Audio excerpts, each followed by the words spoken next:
Gents, delighted to be back in the vaults. Beautiful sunny day here in Leith, sunshine on Leith, and we're looking ahead to the July Outturn and some cracking drams as usual. We're going to pick out some of your top picks, and also going to round up the top 3 sherried drams. So what have we got, Euan? Sherry heaven in July. Absolutely, and these 3 are really interesting as well because they all hail from the same cooperage, Jose y Miguel Martin. Very well said. Yeah, thank you for that. So we've got 2 different types of sherry cask as well. There is Spanish oak Oloroso and a couple of American oak PX casks. So these are all first fill hogsheads. They've been used to additionally mature some Highland and Speyside whiskies. So we have 55.76, which is in the deep, rich and dried fruit. That one is in the Spanish oak Oloroso, and I really just love that combination. The dry, nutty wininess from the Oloroso. Spanish oak gives you some baking spices and kind of cinnamon, a wee bit of a sort of tickle on the palate, if you like. And then 2 very different spirit types in the American oak PX. So you've got sweeter American oak plus a sweeter style of sherry as well. We have 46.147, which is quite a kind of lighter, fruitier spirit. I often find sort of Turkish delight notes in there. So confectionery, sweetness, even before the PX influence. And then, we quite often talk about how worm tub distillates work really well with the sweeter sherry casks. So we've got the 44.164, which is well worth a visit as well. Interestingly, the 46.147 lands in our sweet, fruity and mellow profile, whereas the 44.164 is in the deep, rich and dried fruits, like the first one that I had mentioned. Beautiful colour to all these as well. Some people are not too fussed about colour, but because we're not adding any colouring, it's all natural, is a really good indicator of the extraction and tends to be heavy hitting flavours when you've got good colour extraction as well. Yeah. So these ones are really worth checking out. All 3 of them together if you like. Yeah, absolutely. And you mentioned the cooperage Jose y Miguel Martin down in the south of Spain, and they specialise in Spanish oak, don't they? Yes, absolutely. And these will all have been seasoned with sherry certified wines in Jerez, which is our specification for a minimum of 2 years. Yeah. Which we find is a nice sweet spot, but really between sort of 12 and 24 months gives you a very kind of good flavour extraction. A little bit more sherry perhaps has seeped into the wood with a little bit longer, but there's a spectrum of mature character you can get across that seasoning period. Yeah, and I've been there with you, and the attention to detail that you see in that cooperage, it's absolutely incredible. The lovingly crafted casks and the way they work with a very challenging wood with Spanish oak is really something to see.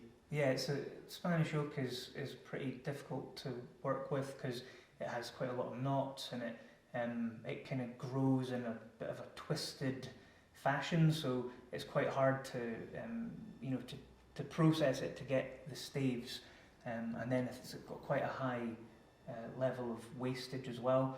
But all of the offcuts and things are used then to toast the resulting staves, so there's nothing really wasted there. Natural toasting with the wood offcuts. Yeah, brilliant. Okay, so 3 fantastic sherry drams: 55.76, 46.147, and 44.164. But Julien, also some really nice peated picks for July. Yeah, absolutely. We're going into a sort of bit of a journey around Scotland and the different styles of peat that you can find here. So I'd like to mention first maybe the distillery number 4, which is 4.369. And this is filled into a first fill barrel, which gives a bit of sweetness and a really nice color to this dram. But the thing to really look at here is the type of peat that is used. It's a Orkney peat that's been used for this, which is sort of renowned for having a sort of sweeter, more floral, I think heather honey characteristic.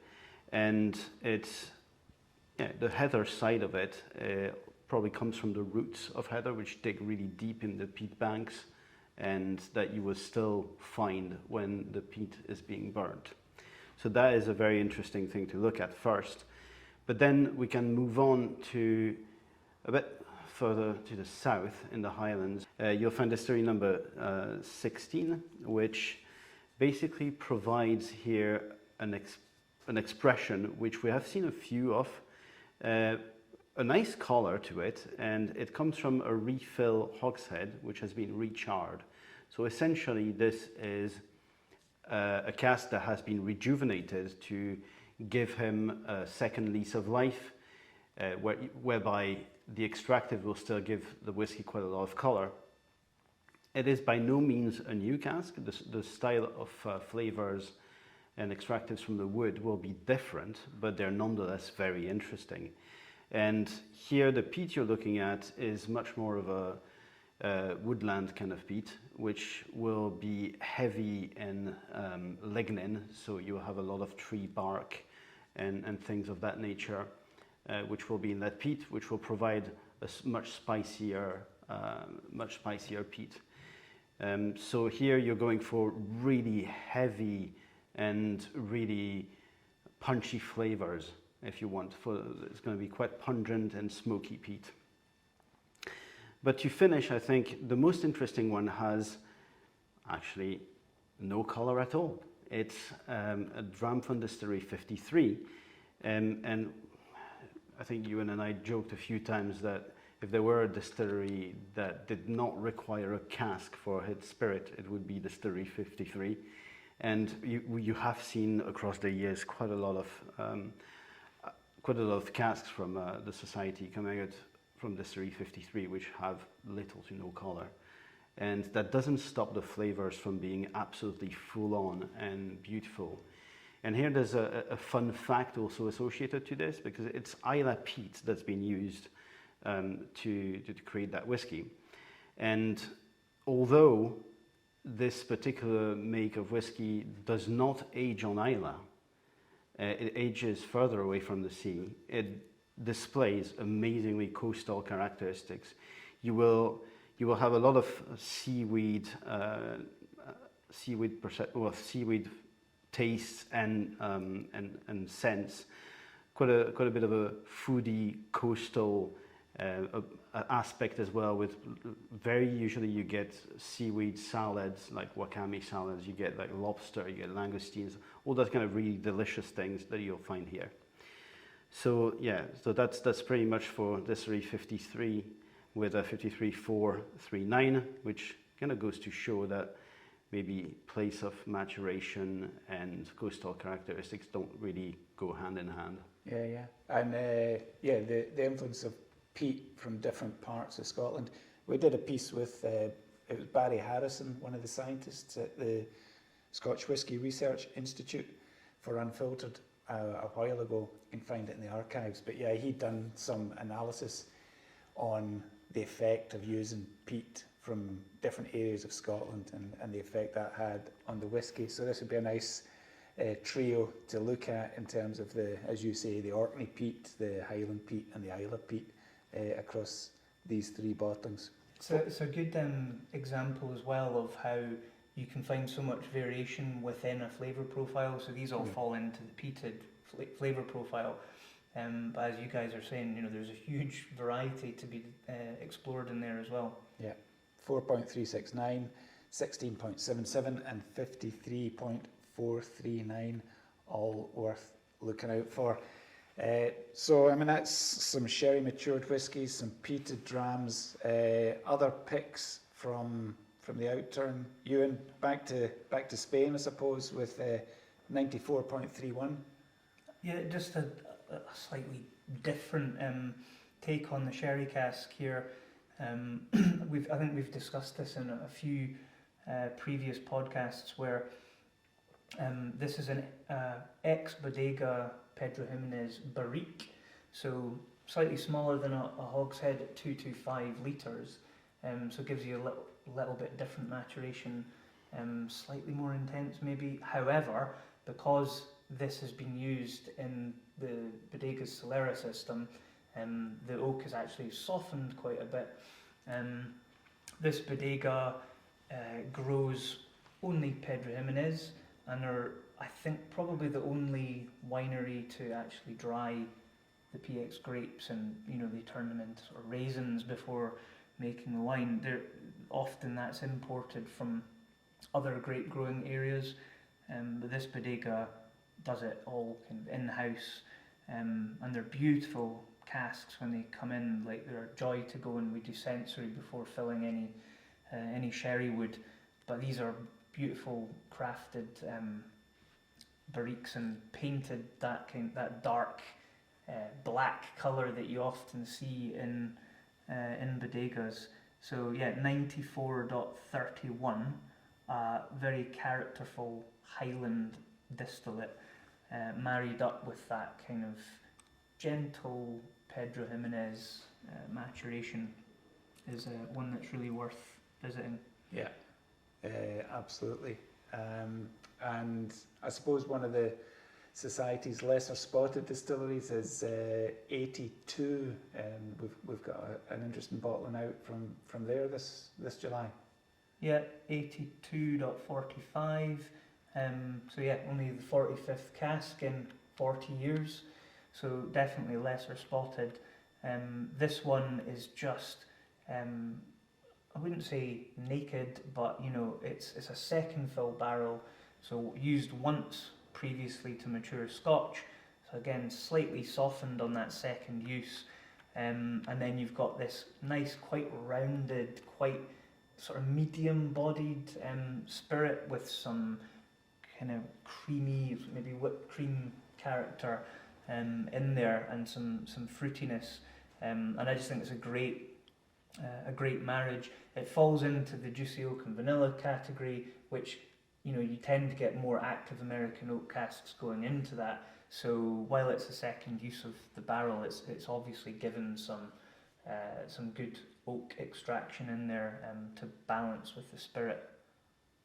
Julien, an interesting one from a Speyside distillery, which we've been up there and seen. It's very much a manual process in this distillery. It's pretty much as old school as you can get within the Scottish distilling environment.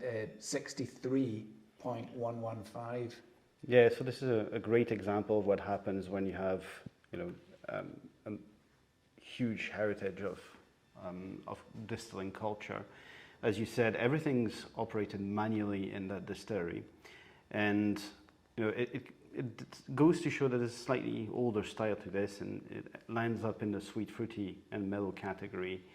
And added to that, it's been matured in the first field bourbon barrel, which has given it actually surprisingly dark color for a bourbon barrel of that age. And one thing to also notice here is that the distillery is very often used by its owners as a sort of boot camp for their younger distillers to go and do everything manually before they can finally move on to more modern distilleries, but only when they have managed to acquire the knowledge to operate a distillery manually. I think the idea is that they want to understand, inside out, how the process is working, and why do you turn that cog and lever and valve. It's before you go on to perhaps a larger, more automated distillery. But this has a lot of character, I think, as a result. It's beautifully fruity, stone fruits in particular for me.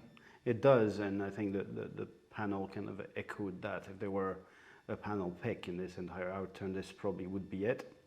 So well worth your time. Yeah, I remember visiting, and we opened up one of the washbacks, and it was really explosive, the fermentation that was going on there. Yeah, just a great place to get a look around, and as you say, Julien or Euan, totally hands-on, and you know, a school for distillers really. And an interesting grain coming out in July, Euan, G9.6. Tell us about this one. So this one is a wheat-based grain distillate. More commonly used would be maize or corn. So obviously you get a slightly different character from this grain. It's also organic grain, which is really interesting. I imagine a fair bit more expensive than the non-organic grain to source. Distilled in the year 2000, so there's pretty good age on this.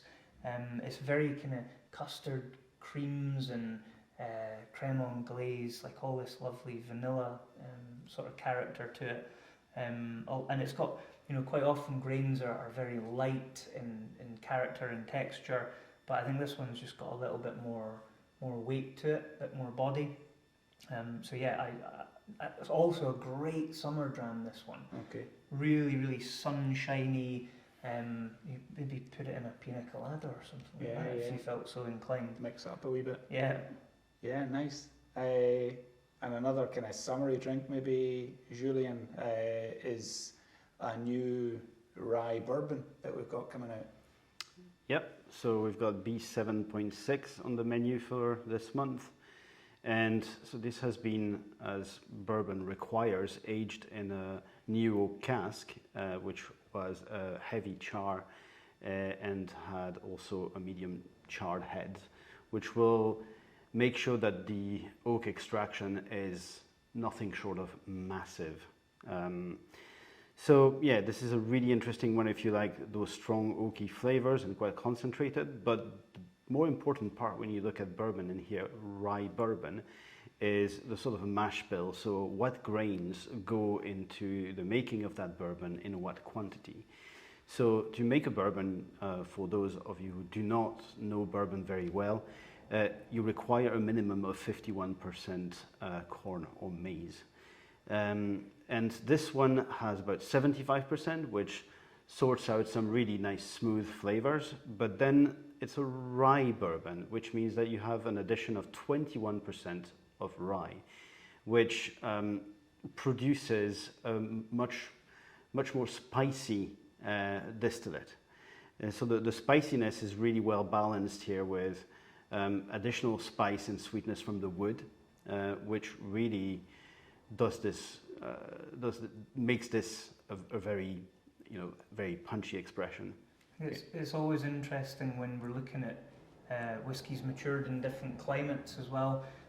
So the strength on this is 61.2, so packs a fair punch, but in the bourbon industry they'll tend to fill at a bit of a lower strength than we would typically see over here.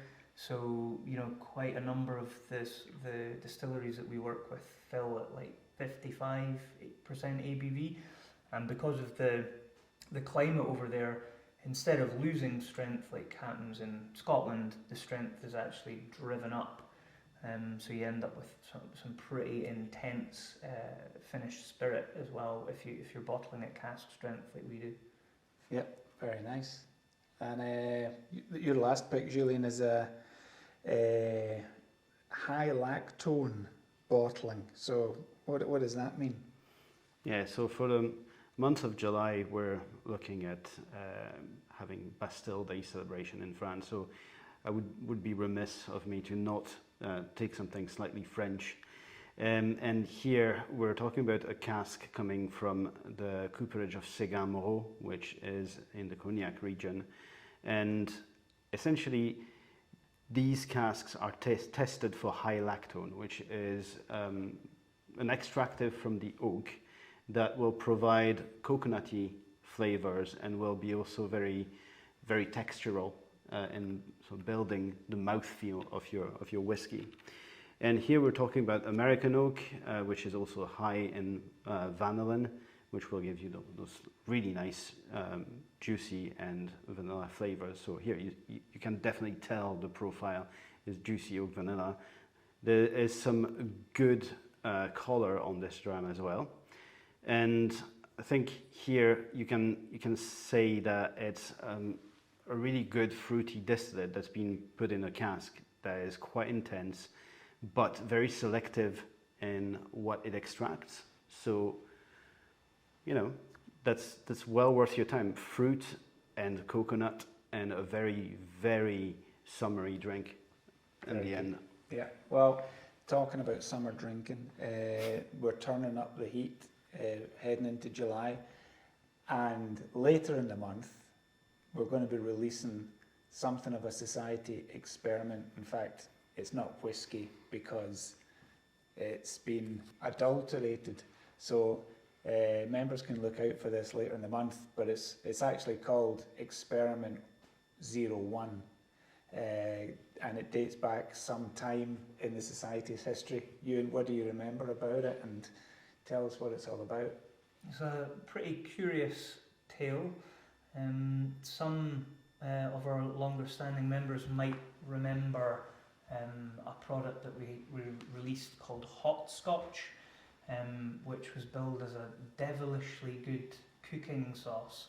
It was Scotch whisky that was then transferred into barrels that had matured a very famous hot sauce. From Louisiana. Yep.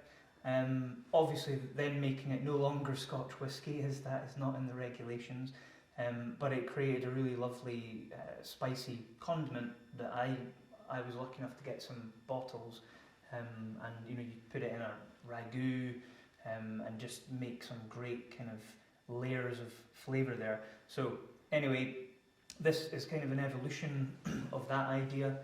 Pardon me. When our chairman at the time, our managing director at the time, was unable to get hold of any more of those casks, so just decided to go and throw 2 kilograms or so of whole Scotch bonnet chilies into a cask of whiskey, which was only about, I think it was 10 years old at the time. That has slumbered in the warehouses and been revisited as a curiosity over the years, and is now the spirit has been in that cask for 27 years. So 17 extracting all the goodness from those Scotch bonnets, but it's had a really good impact because Scotch bonnets are a little bit fruity as well. So while it's kind of evaporated and got more intense in it as it matures, is also complemented by these lovely fruity chilies, and of course if you dab a wee bit on your tongue, it does have a lot of spice to it as well. Yeah. Which I think is exaggerated by the ABV. So it's perhaps on like a Scoville level. You know, it's not super hot, but because of the nature of it being whiskey with loads of chilies in it, it's super interesting, really, really tasty. Yeah, I think it is more drinkable than the hot Scotch from the Louisiana sourced casks, right?